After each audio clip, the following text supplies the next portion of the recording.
What's good, YouTube? We coming to you with that last rebuilding. Thanks everybody that's been successful. It's been pretty cool. And people enjoyed it. So I'm gonna give you the last one that need to be made because Brooklyn was a team that rushed. They got Darren Williams, a superstar at that time, one of the top 10 players. They got him off Utah so quickly. Um, he was able to come in and put up 20 and 10 his first year, helped them make the playoffs. He was the reason why they was able to get Joe Johnson because he was already in Brooklyn. He was the reason why Paul Pierce and Kevin Garnett didn't mind going to Brooklyn because they had Darren Williams, which got Joe Johnson, which they was intrigued and they wanted to come down there to potentially win in the championship. Obviously, Brook Lopez was already there and he was an all-star. And then you add Darren Williams and Joe Johnson. You have offensive punch. Obviously, Brook Lopez goes down the first year. They miss opportunity. Next year, they just didn't seem to really mesh well. They wasn't the best defensive team, and they wasn't really dominant offensively. And they end up having to give up a lot just to get KG and Paul Pierce at the latter stage of their career, which really destroyed their future because they gave up so much and probably one of the worst trades in NBA history. Danny Ainge has turned his roster into a championship contender, but he did give up a lot of players and a lot of picks to do that. But now he has a roster that is amazing because he drafted the right way. Not only did he draft the right way, he traded for the stars when he had an abundance of talent, and he didn't mind trading those players because either he was going to pay them down the line or they was going to become free agents and leave, kind of like, what Darren Williams and them did. But he was able to get the Avery Bradleys. He was able to get certain players, and when it mattered most, he made the trade to get stars. And he made the trades to get rid of stars. And he didn't rush or take anything for granted. And look at them now. They one of the best championship teams in the NBA. But one thing I would definitely say is the Brooklyn Nets is starting to recover. Billy King is out of there. They're not rushing to win. They have a lot of picks because they absorbed a lot of contracts, which was the smart thing to do. Like I said, in the NBA, you're trying to get a superstar. Either you're trying to draft one, trade for one, or sign one in free agency. One star can lead to accumulation of more stars. And that's where Brooklyn is right now. They're willing to take the bad contracts because they have the cap space. So they will take a bad contract just to get a pick. And that pick can potentially turn into a star depending on if they know what they're doing while drafting. And sometimes you're not going to always draft a star, but you keep the players that people like. You keep players that doing a job, and you don't want to overpay players. So when you have to make the time to package them together to make a trade for a star, you can match salaries. You have young talent. You have an abundance of picks, and ultimately you have the cap space to either sign in free agency to add another piece or absorb them in a lofty contracts to really get a star. And that's what Danny Ainge did. He packaged a lot of people together to make room for Gordon, and he packaged a lot of players to make room to trade for Kyrie. He signed Gordon, he signed Horford because he was able to accumulate the talent. And when time came, they was able to have cheap, affordable contracts to get Al Horford to come, and then they was able to use those pieces that they drafted or let them showcase their talent, and he was able to trade to get two other All Stars and make room for Gordon to get signed and trade directly for Kyrie by giving up picks, role players, and just good solid players that can contribute to a contender or even help a mediocre team get some pieces that can possibly take them over the top. And they got Jaron Allen. He's a solid guy. He's 20 years old. He showed that he can play on the NBA level. He has a huge amount of potential. He doesn't really scream superstar, but then again, if he continues to work, who knows? DeMarre Carroll, they just took him to absorb his contract. He still showed that he can play. He's still shown that he can possibly be an impact player a little bit, but they just got him just to be salary cap relief next year to come off the books. Same thing with Alan Crabb.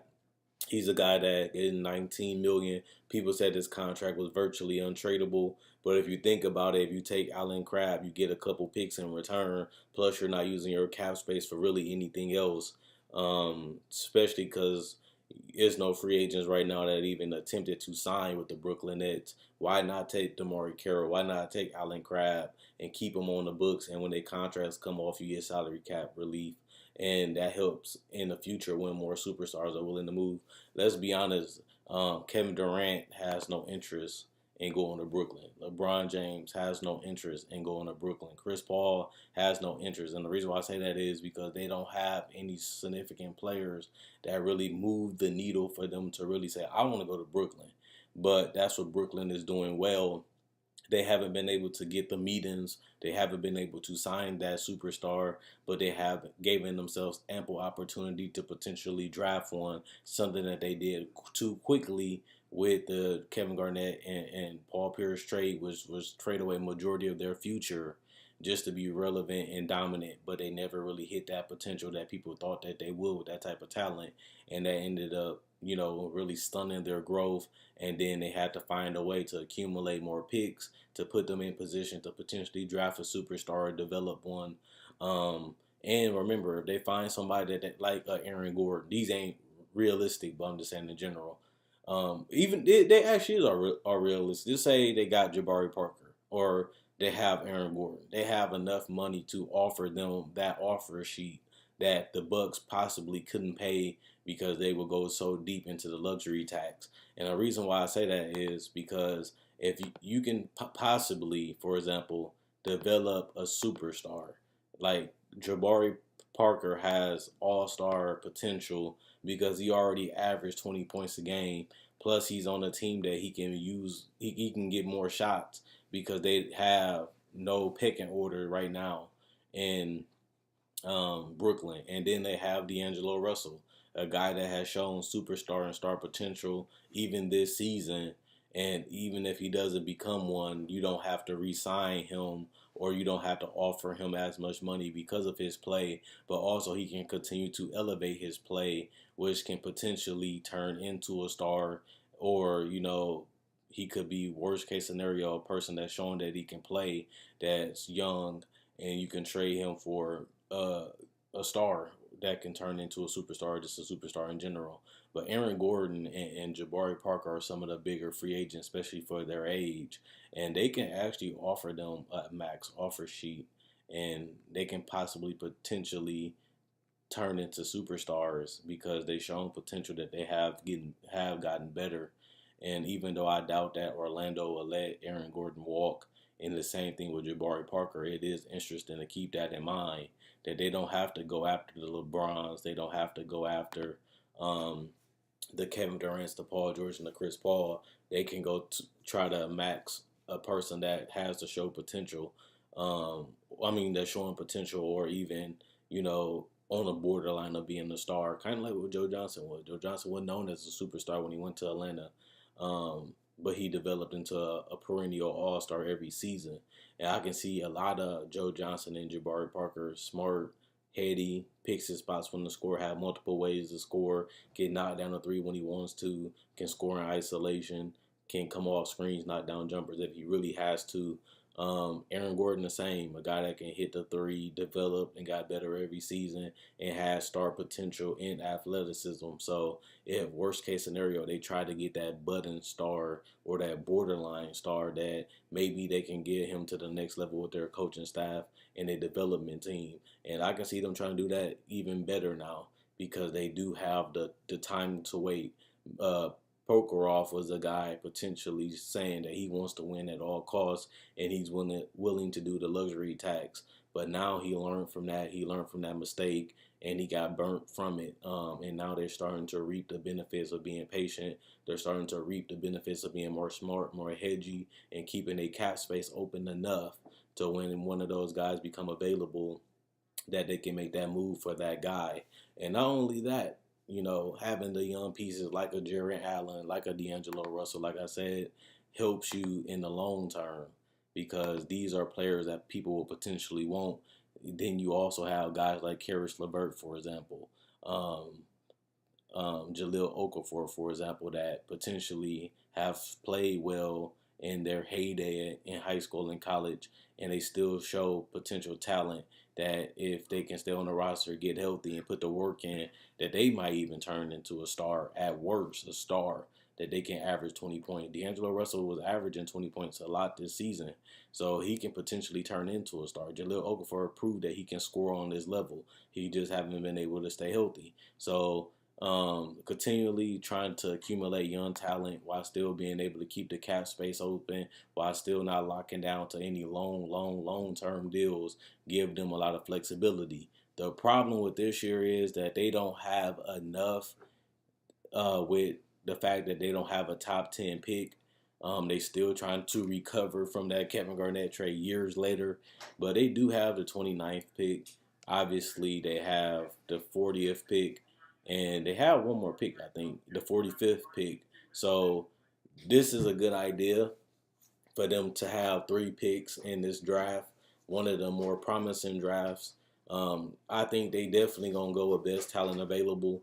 So if you go the 29th pick, obviously you can get Landry, you can get Jerome Robertson, you can even get Wagner, you can get Anfernee Simons, and even if you want to, you can even trade your picks and trade down in the draft if you don't find somebody. Like Grayson Allen is a solid pick at 40.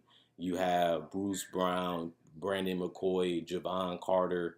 You can try to get a shooting guard. You can try to get a center, like I said, with Brandon McCoy. You can even try to get a potential project and try to develop them into a star and be patient with them. Or you can even rush and get a guy and try to throw him right into the fire and let him try to develop that the hard way with the growing pains. I don't really think it's the hard way, but they got so much to know. I mean, they starting off fresh in the NBA, so they're not going to be dominant right away, especially if you're picking in those 30s. You're trying to find a guy that can either come in and contribute right away or have that potential to be a star, or maybe even be a little rusty and got to be polished off a little bit more. You're trying to find that particular type of guy in those picks because those are guys with high upside that you don't mind picking because you don't have any superstars on the roster and you trying to get one and develop one, and you have no timeline to be great. Like, he showed that he wanted to be great right away and it ended up to get them in this situation, like I said before. So what's the rush to be this superstar heavy team if you can't really make the moves, you can't really get the talent, or what's wrong with trying to draft a project knowing that you're not going to be good in years. In worst case scenario, you lose and get a first top 10, top 5 pick, which can accelerate your growth if you draft right. Because you still have to scout, you still have to draft right, you still got to work out these players to know what you're getting, to know their potential and how they fit on the team. To me, the Brooklyn Nets right now don't have no identity. They don't have one player that screams star. They don't have one player that screams superstar. So you have to get that player, that first domino to fall, whether that's through the draft.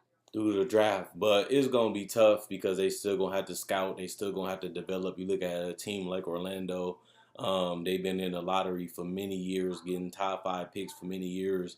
They never was able to develop a star, keep them to stay, or even figure out a way to utilize them. I can definitely see that happening too. That you're trying to hit on a pick, but you're still trying to pick best talent available. You want to pick the fit, but you have to do a lot of research and gain a lot of knowledge so you don't make as many mistakes. Even like the Sacramento Kings, they've been in the lottery for many years and they still in the lottery. They drafted DeMarcus Cousins, can't build a championship team around him, couldn't even make the playoffs and he was gone.